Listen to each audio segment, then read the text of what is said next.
Hello and welcome back everyone to PKIdeas for the fourth round of the Gold Coast Open in 2017 as part of my series The Tournament Reflections.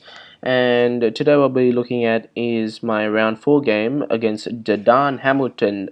He played white, I played black, so he's rated 1753, so a little lower than mine, and that just pretty much meant that I had to consolidate every single game following this game onwards. So let's get straight into it.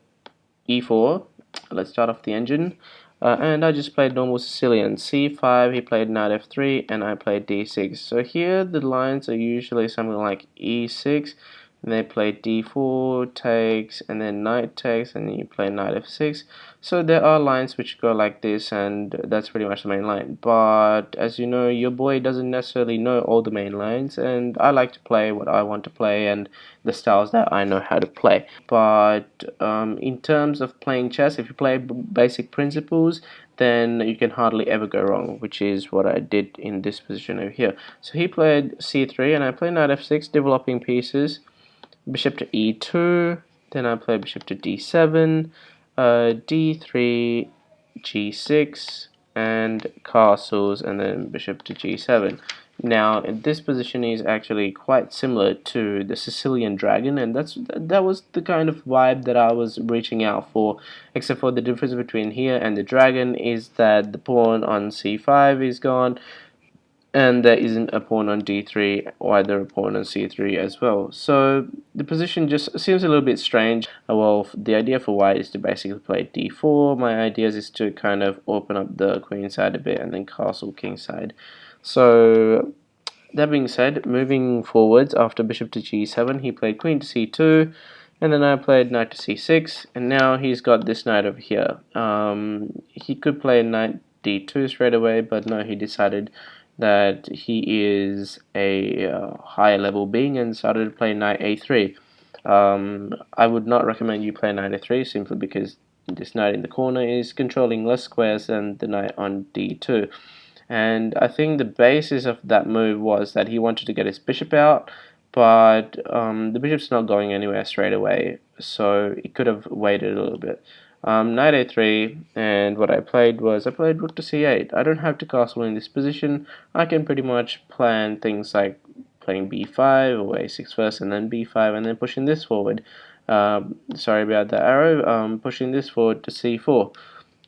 So I have those ideas. I can pretty much open up the c file right now. He doesn't have an attack. This knight over here is pretty much blocking f4, which is one of the main attacks that happen in the Dragon Yugoslav attack. So he couldn't necessarily play that, which means that his position is kind of in shambles, and this knight on a3 isn't helping much either. So rook c8, and then he plays knight to a4, sorry, knight to c4, and then I play b5, and then he plays knight to e3. Now, I just take this moment to castle, and he plays knight to d5. Now I play bishop to e6, knight to f4, and then I play bishop to e7 again. Bishop to d7 again, and now he plays a3. Now we are going to stop right here. We're going to go back to the position after knight to a3, where he decides that he is a god. And now let's look at how many moves that is done with the knight. That's one move over here. Next one, he goes knight to c4. That's 2, 3, 4, 5. Right, so he's moved 5 moves within the first 13 moves with the knight. Meaning that he could have A, developed his bishop, B, moved forward his pawn, C, brought the rooks over to these squares, and D, opened up the position over here, which is the basic idea that white should be planning to do. But no, he decided to move his knight, and he decides to suffer the consequences straight afterwards. And now after a3, I'm just like, hey, why not? Play e5. His knight's attacked once again. Now he's going to have to play it the 6th time in a row. Now, you've got a piece that's played 6 times, and he wants to swap it off. I mean, I've only moved this knight once, so why not? Knight takes d5 is good. After which e takes d5, the engine actually points out over here it's negative 0.56. So the game's pretty much winning, well, slightly advantages for black already. So after e takes d5, I play knight to e7, attacking this pawn. He plays c4. I play a5. I'm planning to open up over here, followed by bishop to d2, queen to b6, bring the queen over, and now he plays rook a to d1. This game for him is pretty much been full of really undecisive moves, or indecisive moves actually, and he just had no idea where to place his pieces, and I just had to take advantage of that. So after rook a to d1, I play rook b8, planning to open up along this file. So he knows what to do here. He plays rook b1, and now remember, I don't have to take in this position. These two pawns are bad enough, so I'm just going to leave it that way. And now I'm just going to play a rook after c8, and let's say if he does open up, I have things like pushing the pawn and attacks like that. So now he decides that he wants to close down this position, b3, and now I play knight to f5. I think it was Anatoly Karpov that once said, you know, it's always good to play on both sides. So that's what I'm doing here. This knight can go into this useful square of d4, an outpost, and pretty much cause havoc over there. The pieces are pretty much gridlocked over on the queen side, so I need to start some kind of play on the king side. And after knight to f5, he plays a4. He wants to close down the position, and if I take over here, he's going to take, and I'm going to have the worst position because my queen's going to have to move out of the way. And eventually he's going to take control of this b file, and it's going to be worse for me. So I'm obviously not going to take, and I can't do nothing in this position, so I just decided to push b4. After b4, he plays g4.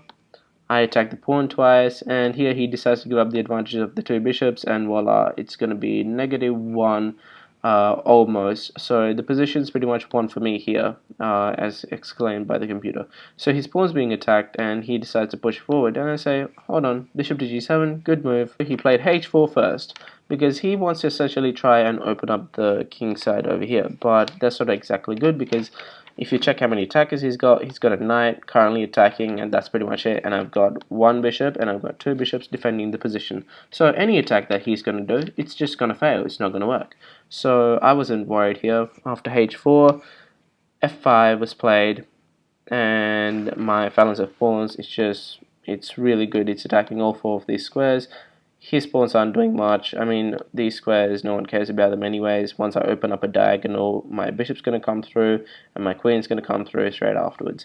And so he just decides to take. And I say, hold on, why not?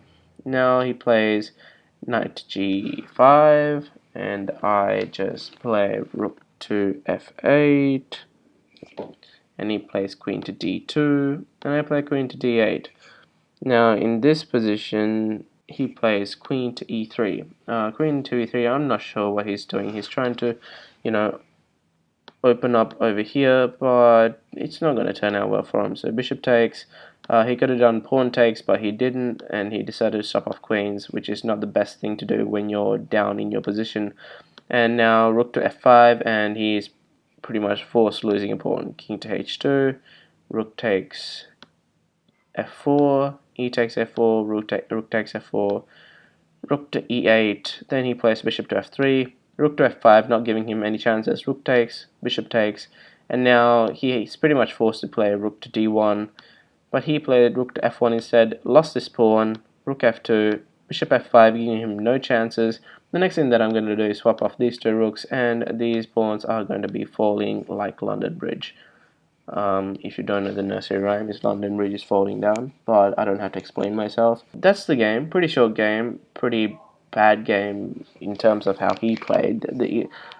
Basically, in a chess game, if you don't play to the basic principles, moves like, you know, you don't move the same piece twice in the opening. Basic principles like that, they're actually made to be followed, not to be broken. I know people say that rules are made to be broken, but not in this case. And I think basic chess is the best way to play chess. I mean, you can also play it pragmatically, you know, ooh, tactic here, and thinking things like that, but it's always the basic things that allow a person to move forward in this game. And you see, I stuck to my basic principles. I attacked on one side, then I attacked on the other, then I moved everything to the other side so that I can continue my attack, and voila, it all worked out. Pretty smooth game, and that's pretty much it. So same deal as the last video. If you like the video, please leave a like, you know, comment down below what you want to see next, and comment something that I might have missed in my calculations as well. So go do that.